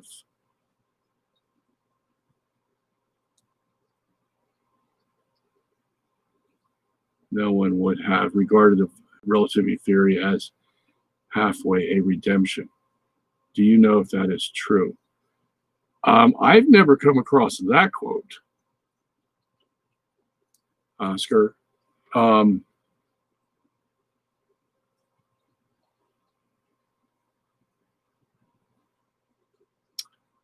you mean, okay, so are you saying Einstein said this? That's what you're finding? So I'd like to investigate that myself. Oh, you are saying Einstein said this at one point in his life. He said something to that effect. He said he was talking about the Lorentz contraction theory. And he said, and I know right where the page is, he said that until relativity came along, no one was able to explain why the Michelson-Morley experiment showed us what it showed us. That's basically what he's saying. Because this is very, he didn't use the word embarrassment, because I would have remembered that. But yeah, he says something very similar to that. In other words, before he came along, they struggled for basically a quarter of a century trying to explain the Michelson-Morley experiment. That's what he holds to. Okay. But if you find that exact phrase, I'd like to see it. Give me a link. I'd like to read that myself, because it has the word embarrassment in there. I mean, a serious embarrassment, because it was a serious embarrassment. Here you had all the best scientists of the world couldn't explain the experiment because it showed the Earth was standing still in space, and of course nobody wanted to accept that conclusion. So we had to figure out another reason why this experiment was showing us that the Earth was standing still. And lo and behold, relativity comes along, where all physics is upended, turned on its head. We start from scratch. Basically, that's what Einstein had to do to answer that experiment. All right. Clinton says, "Hi, Robert. There are global headlines saying the Pope endorsed civil unions for gay couples. Do common defenses such as mistranslations or leftists twisting his words like Scalfari hold water here?" I don't think so, Clinton. I think this is true. Look, he's been leaning in this direction ever since he got into the papacy.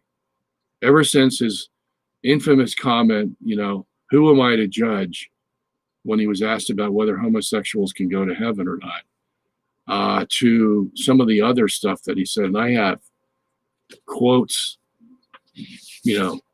unbelievable quotes that he has leaned in this direction. So it's not like this is a surprise. I mean, it is a surprise in such a way because he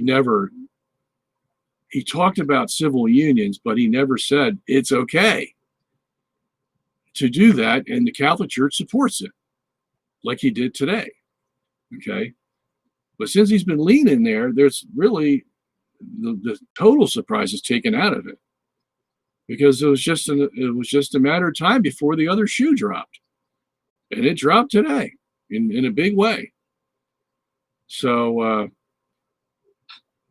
there's just so many times you can cry wolf, okay, and say, well, we didn't understand really what he said, or he didn't really say that because Scalfari never wrote notes and he just took, what he thought the Pope said. Okay, yeah, there's some room there, but you can't use that every time, especially when you're in a crowd of people and the man's making a movie of you and he has you on the film saying the very thing that we're talking about now.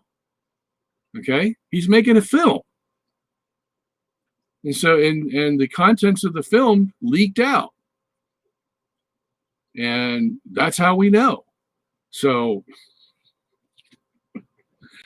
there's not much wiggle room here. I wish there was. I really do. It's the last thing we need now, with all the controversy we have in the world today. The Pope who condones homosexuals getting married.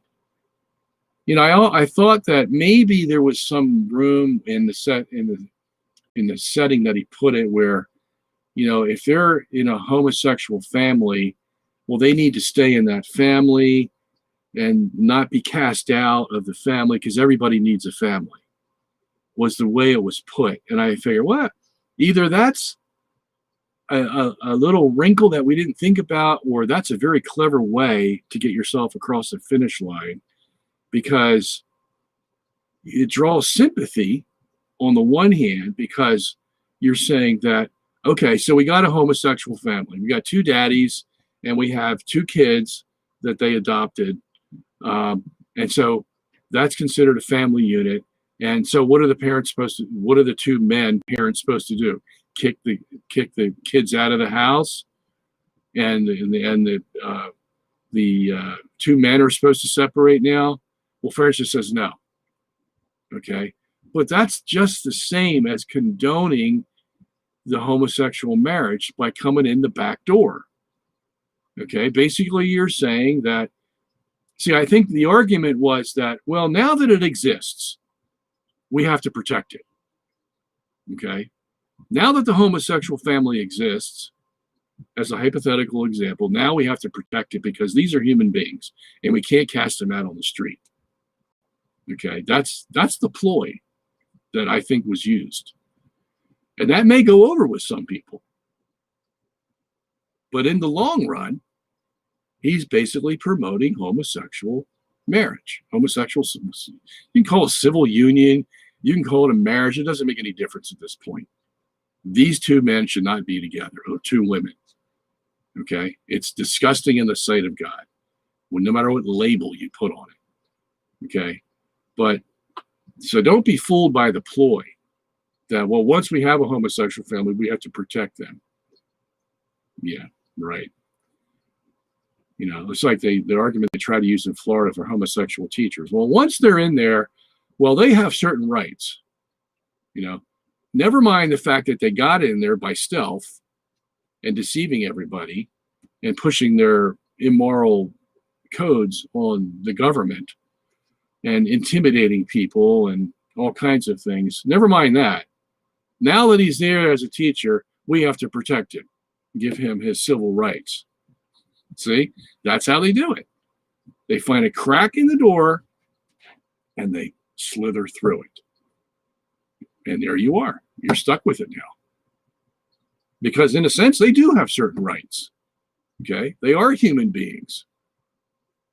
In the Old Testament, how did they solve the problem? Well, they didn't let them slither through the cracks, that's for sure.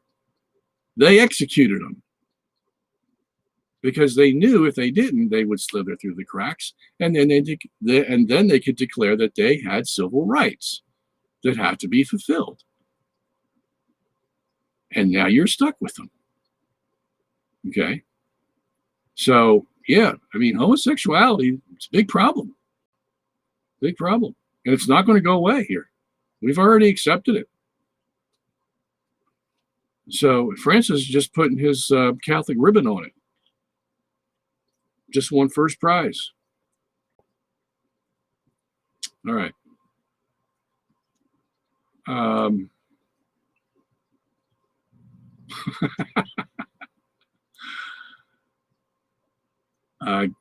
Gather One says Pope Francis is doing a great job of making a lot of people invincibly ignorant. Yeah, let's hope that's the case. Bernard Jolette says, I found Veritatis Splendor and his encyclicals on life by John Paul II to be the truth. Yeah, they do a pretty good job. Okay.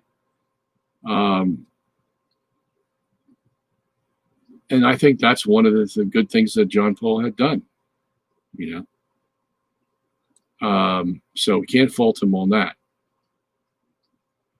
But there are other things that cause problems that do not bring a man to sainthood who did those things, okay, no matter how good his Veritatis Splendor encyclical was. Mason Costa says, can you explain how geostationary satellites stay up there if the Earth does not rotate? Yes, because what does rotation have to do with the satellite staying up? Okay. The issue is the gravity. All right. The Earth could be rotating or fixed. The issue is the gravity of the Earth is going to pull the satellite down. Okay. Whether the Earth is rotating or whether it's fixed.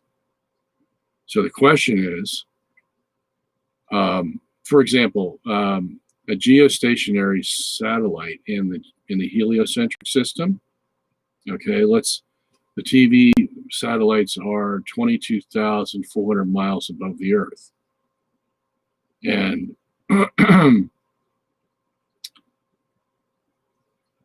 why does it look like it's staying above one spot on the Earth every day we look at it?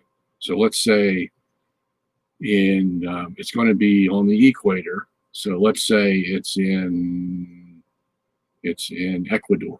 It's right, the spot that the TV satellite is above is at Ecuador. Okay.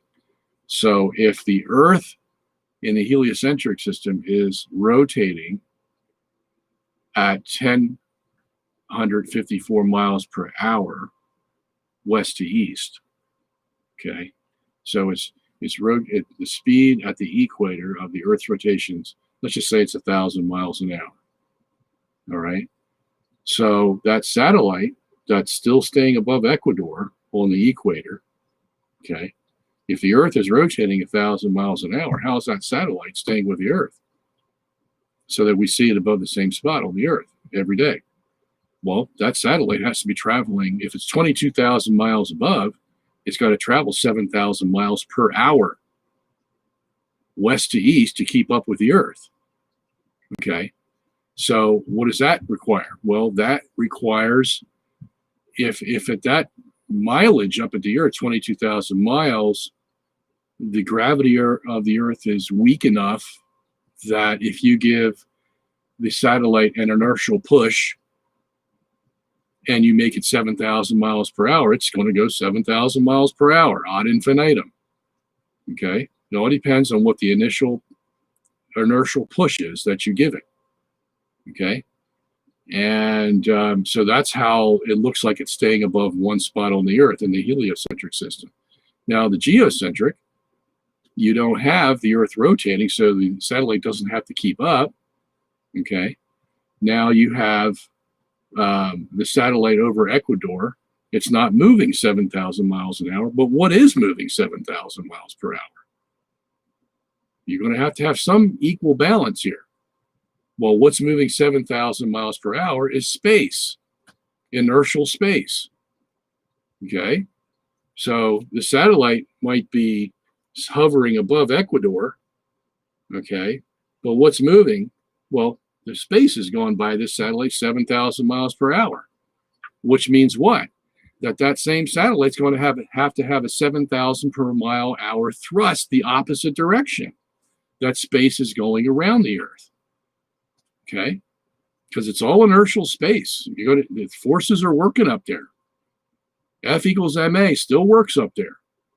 Okay, so so basically the difference is, in the heliocentric system, the space is still and the satellite's moving against it. In the geocentric system, the satellite is still and the space is moving against it. And the difference in both systems is 7,000 miles per hour. Okay, so that satellite in the geocentric system is going to need the same inertial thrust to get going to 7,000 miles an hour and stay there that the heliocentric system is going to have to use. No difference at all. Okay, so basically that's how it's done. All right. Do you think James White is having a good laugh today? Oh yeah. Oh yeah. Yeah, and I wouldn't doubt if he's talking about this very issue on his show tonight. And that makes me sad. All right, Edith says, is Pope Francis what our seraphic father Saint Francis of Assisi prophesied as the destroyer of the church? This is regarding Pope Francis' expression of opinion today about same-sex marriage. Okay, so I've answered this already, Edith, so I'm not going to go into too much detail here. But Saint Francis's prophecy is talking about the Antichrist that's coming.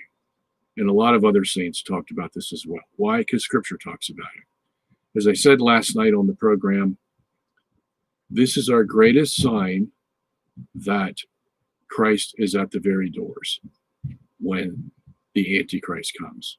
And he's going to come for a short time. Okay? And how will we know him? Well, we will know him because he will reveal himself, it says. He will reveal himself. And the way he's going to reveal himself is that he's from God, just like Jesus Christ was from God. That's how he's going to deceive everybody. Number one. Number two, he's going to do all kinds of miracles. Stupendous miracles. Okay? Because if you're going to come and you're going to claim that you're from God, you're not opposed to God, you're from God, and you're going to take your seat in the temple and show everybody that you're God, well, you better have a lot to back you up. Okay? So it's almost like another incarnation, so to speak, that he's trying to pass by everybody. That he's from God. He's like bosom buddies with Jesus. And to prepare the world for when Jesus comes back, he has a message for us. Okay? And It's going to be, of course, against everything that it's going to be about lawlessness. That's what he's the man of lawlessness. So we can commit abortion, we can have civil unions, we can even have homosexuals get married, and we can have all kinds of things. So that's lawlessness, obviously. So that's all going to be there. But the next ingredient is the miracles. Okay, this is like the same evidence that the apostles used when they needed to establish their authenticity as actual apostles. Paul says in 2 Corinthians chapter 12, verse 12, we did miracles so that people could say, wow, these people are from God. Okay, that's the very reason Jesus did miracles. Because look, he's a man. Any man can come up and say, hey, I'm the Son of God. Okay, but what sets you apart? The fact that you can do miracles at will. Okay, and so this testifies to your authenticity. And without them, there could be no claims made. Okay, and at one point Jesus said, you know, if you don't believe me at least for the works that I do. But they wouldn't do that either. You know, when he cured somebody right in front of them, they say, well, he does that by the power of Beelzebub, the prince of the demons. Of course, Jesus ripped that apart quite easily. You know, well, if that's the case, then Satan's kingdom's not going to last very long if he's casting out his own demons. And by the way, then if your fathers claim to cast out demons, then that means Satan must be their father. So you give him a double whammy on that one. But this is what we can expect from the man of sin, the Antichrist. They're both the same thing. When he comes, okay, he will pretend that he's from God, so we have no alarm. Oh my gosh, the devil's here and all this stuff. I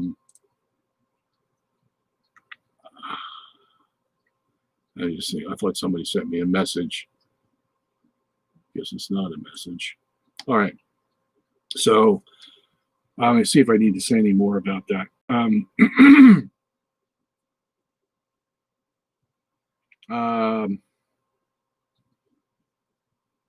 No, but I mean, there's a lot. If you want to get my commentary on 2 Thessalonians, 1st and 2nd Thessalonians, I talk about this issue of the Antichrist, the man of sin, at length. Okay, I show you all the things to look for and how to prepare yourself. All right, because he's going to come, and it says in other passages, he's going to deceive the whole world, except for the Christians, of course. Okay, he's going to deceive the whole world, and he's going to do it by his miracles. So it's going to be an unprecedented event, unlike anything we've ever seen before. The closest we had was back in the time of Moses, where the Egyptian magicians, they could copy or reproduce 3 of Moses's 10 miracles. And at first it seemed like, wow, got competition here. And then afterwards, they just fell by the wayside and couldn't do any more miracles. That's the closest. And then, you know, Jesus warns in Matthew 24, you know, they will come showing signs and wonders, if even the elect could be deceived. Okay, now in the Greek, it's a conditional that doesn't have future probability. Okay, that's all technical terms, which means that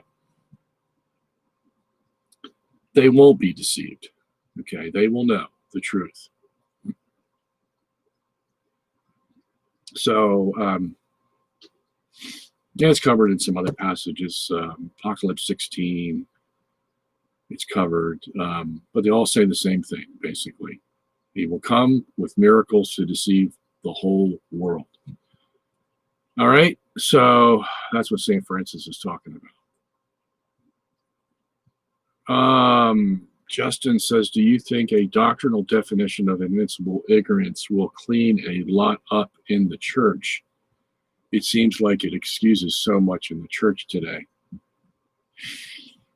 And yeah, I would agree with you, Justin. Any clarification would help on that, because it just sort of hangs there by itself in Pius IX's treatment of it. I know the Catechism does a little bit, but yeah, we need some good teaching on this. We really do. You know, what's the extent of it? Of course, Pius IX even said himself, he doesn't know how far it extends. And to go any further, we just can't do it. He already put limits on it. Maybe that's why we haven't gone back to it to flesh it all out again, because we end up, you know, where we have to say, we just don't know. You know, we just don't know. We know the principle is there, and God can use the principle. How he will apply it, when he will apply it, that's God's prerogative. You know, he's the one that saves and damns. So let's leave it in his hands. I think that's the best position to be in, you know, not to wring our hands over this doctrine. You know, we got plenty of other things to worry about. All right. Adam says, hi, Bob, could you share your thoughts on Olavo de Carvalho? I don't have any thoughts because I don't know who that is, Adam. I'm sorry. Sometimes people just stump me with things I've never heard of. So, all right. Marie says, thank you for answering my question, Robert. My pleasure, Marie. Glad you're enjoying this program. All right. Robert Ryan says, Mr. Sungenis, was Judas predestined to betray Jesus? If the prophets foretold the betrayal, what chance had Judas? I used to love listening to you on Tradcat Night from Ireland. Yeah, I can't do Tradcat Night anymore. It's just too much for me. It's amazing how fast those months come around. And I forget the guy's name on the show. Ugh, it's been a while. He'll kill me for this. Yeah, I just had to stop doing it because I just couldn't keep up with it. It's not that I, didn't want to go on the program. It's just that I've got so many things I have to do every day. But as far going back to Judas, no, he was not predestined to betray Jesus. This is a perfect example of how someone could go mistakenly to the predestinarian side of the equation and conclude that Judas was predestined. Calvin believed he was predestined to do it, and that Judas had no choice in the matter. Okay. Does the Catholic Church believe that? No. Okay. This is where you would fall off the edge as far as the doctrine is concerned. God certainly knew he was going to do it. Okay. But Judas used his own free will to betray Jesus. Okay. Now, putting those two together is not like 1 + 1 = 2. Okay. But the fact is that there is a 1 and there is another 1. And we have both sides, and we don't know what the equal sign is, so to speak. Okay. Or what the other side of the equation is, I should say. And so that's a perfect example of it. Okay. That's what the church teaches. He did not do it because he was predestined. He did it of his own free will. There's a passage in, Luke 22, where it says, the Son of Man will go as it has been prophesied of him. But woe to that man who basically made it happen. He's talking about Judas. So Jesus holds him fully culpable for what he did, even though the prophecy said that he would do it. Okay, this is the mystery. Okay, but don't think you're going to solve it. Believe me, I've tried for 40 years. And it's just not in the making. Okay. As a Catholic, you say Judas had a free will and he used that to betray Jesus. And you also say it was prophesied because God knew it was going to happen.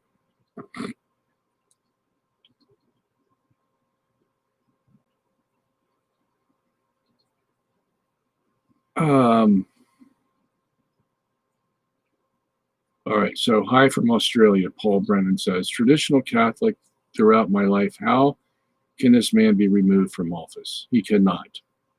That's the problem. See, as good as our Catholic hierarchy and structure is, there's just one basic problem. On a human level, that is how do you get rid of a bad pope? You can't. This is the how they would call it, the crux, or the paradox of the structure that works. It's the paradox of the structure. The structure works because we have a hierarchy of authority, and it goes like a pyramid up to the Pope, okay? And no one for 2,000 years has been able to break that down. No one. And so the structure is sound, but you have a paradox when you get to the top. Okay, what if he does go bad? Then what? Well, what history has shown us, as I said earlier in the program, is the only thing that can happen is he's not going to live forever.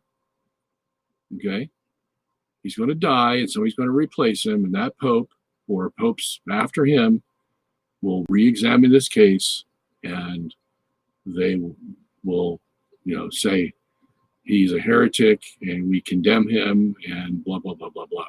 That's all that can be done. Okay. We are not to take the sedevacantist position wherein we think we have the authority to depose the Pope and camouflage it by saying, well, he's already deposed himself, so I'm just reiterating what's happened. No. Okay. Because he doesn't claim to be deposed. You're claiming that he's deposed. And so you can't play this game that, well, he's already deposed himself. No. That's not the way it works. Okay. So you can't depose him yourself because you have no authority to do that. If you had the authority to say the Pope wasn't the Pope, then you've just turned the Catholic Church up on its head, turned it upside down. Okay. Where the authority now comes from the individual and not the Pope. So, yeah, if you see any sedevacantist, they come to you knocking on your door or send you an email, run the other way. Okay? Run the other way. Oh, they can be real sincere. Okay? Just like Jehovah's Witnesses and Mormons and Pentecostals can be real sincere when they come to your door. Run the other way. Don't even let them in your house. Don't even talk to them. Okay? I'm telling you. So, protect yourself.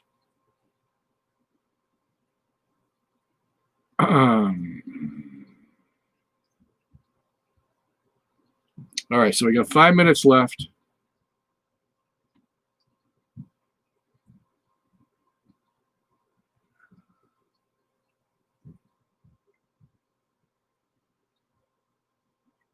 All right, so Ryan Nidrish giving me all these popes, I guess, where, let me show them some of the popes. Yeah, there's the one I was thinking about, Celestine, the 5th. Okay, so you're starting from 1000. Okay, so I went back this far. I don't know why I cut it off there. But so you're adding 2 more popes here. So I assume you're adding them because they were all sainted. Okay, so that's 1, 2, 3, 4, 5. 5 saints prior to the latter half of the 20th century. Yeah. So yeah, well, there you have it. Okay. Something is fishy, like I said. And Not totally unexpected living in the times that we do. All right, so, okay, so let me see what else we have here.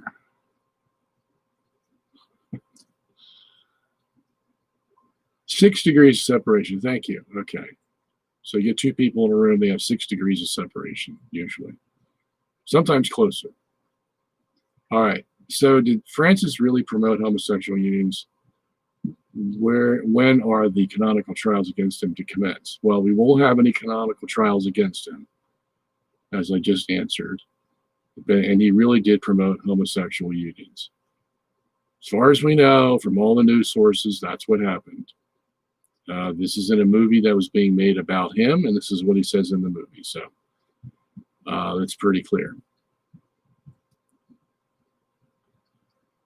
Okay, so Oscar is saying Wikipedia says the Einstein quote is from Albrecht Fulsing, Albert Einstein, a biography. Okay, let me I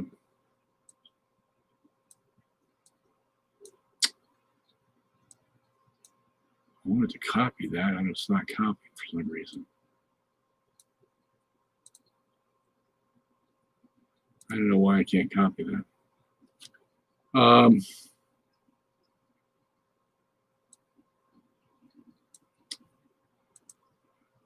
Why that's not copying. All right, so, oh, there it goes. So let me, excuse me 1 minute, because this is an important thing here. No, I only got show.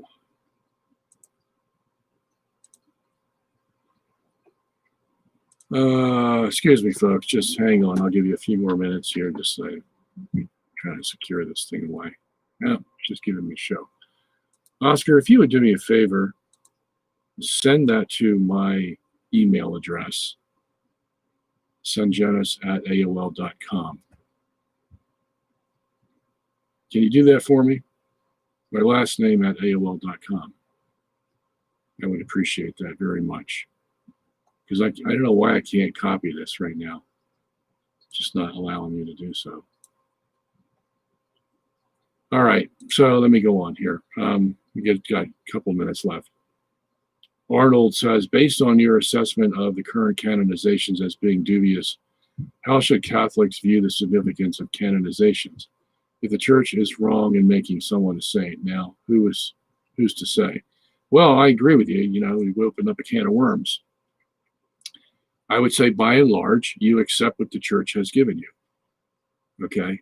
Unless there is something that you know about the situation that will not allow your conscience to accept it. Okay? So it's not a black and white issue. If canonizations are not infallible, that means a mistake can be made. It doesn't mean that the preponderance of canonizations are incorrect or false. 99% of them are probably correct, but you're always going to have a rotten apple in there. Okay, and we've got 3 of them right now. So, but that doesn't affect the whole forest. You know, you got a couple trees that are rotten. The whole forest is still there. They're still trees. Okay, and we still have a forest. So we go by the tradition. This is what the tradition has given us. This is what we've accepted. We've had no problems with it until the devil's advocate was taken away and the miracles were lessened from 4 to 2. And then we got these silly miracles that they use for proof. And we have material heretics canonizing the popes before him because they all had the same philosophy that tradition was wrong and they're all right. And they're going to figure out a new way for us to live our Catholic faith. That's what's happening, okay? And if we're in the time of the end, if the Antichrist is coming soon, then this is what was predicted by Jesus and St. Paul and the saints. So it shouldn't be any surprise to us. We may be seeing the end unfold right before our eyes. That's very possible. It's got to come sometime, okay? And I told you that what to look for is this man of sin who will reveal himself, and he will do miracles, and he will deceive the whole world. And that's how we know for sure that it's here. And Jesus is at the very doors. Okay? All right.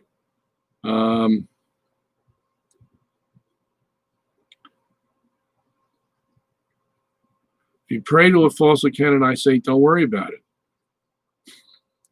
Okay? It's not going to hurt anybody. Okay? And don't let it hurt your faith. Find somebody you know in your heart that it's a saint. Pray to them. Don't put yourself in the situation where you're not sure. If you're not sure, then don't pray to them. Okay? That's just, that's how you satisfy your conscience. All right. How many popes openly and explicitly taught heresy? Oh, there's like, I know there are 44 instances where there was a question of a pope teaching something that wasn't right. And they had investigated this when they made the doctrine of papal infallibility, as a matter of fact. And I think that, if I remember, this was like 20 years ago, I did work on this, and that, I think that came from Mancy's book. And I have it tucked away somewhere. And I don't know where it is. I'd have to go searching for it. But there were, a significant amount of times where, there was a question. Because, you figure 2,000 years, that's a lot of time. A lot of things were said and may not have been examined before. And now they have to define what papal infallibility is. They have to go through those. And this is the first time in history that they're really going to do it, except for isolated instances like Emil here brings up Honorius.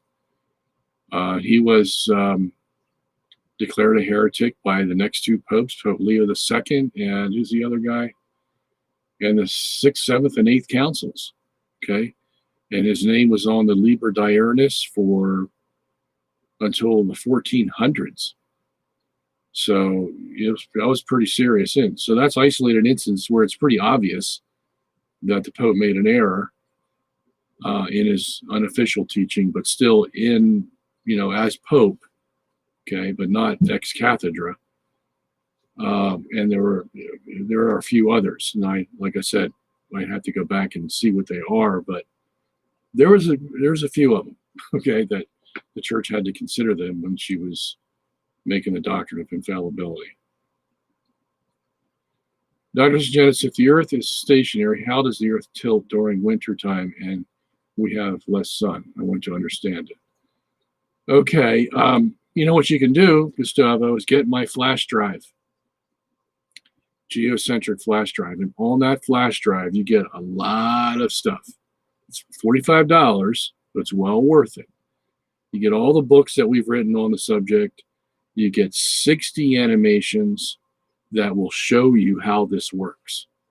Okay, and these are professionally done animations, and they are unlike any that are in the world. You can't find them anywhere. We have them. I suggest you get that flash drive. You will not regret it. And basically, it'll show you that the earth is not tilted, staying like this. The sun's the thing that's going up and down, okay? The sun's going up and down like this as it goes around. And you'll see that in the animation, okay? All right. Paul says, thank you, Robert, for answering my question. God bless you. First time watching and enjoying your show. Cheers from Australia. A lot of good guys down there in Australia, mate. Love you guys. The sauce recipe. My wife said she was going to get it for me, and I don't have it. So I'm going to blame it on her.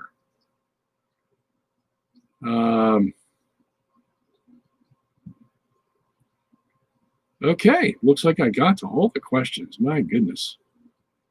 Okay, folks, so this is our last night this week, and then I will see you all next Tuesday at on October 27th at 8 p.m. Okay, we'll see you all there. And Oscar, don't forget to send that email to me. As a matter of fact, let me go up to the top here. And I will try to copy it again. Let's see if that worked. So, let me see if that worked. Yes, it worked. Okay. Okay. Oh, okay. Great, guys. All right. So we'll see you next time. And so nice of you to be with me. And if you can remember, go visit robertsongenis.org. We have a sale on our books. Lawrence just reminded me. DVDs, everything's on for sale at 15% off. So take advantage of that because Friday we take it off. All righty. Take care.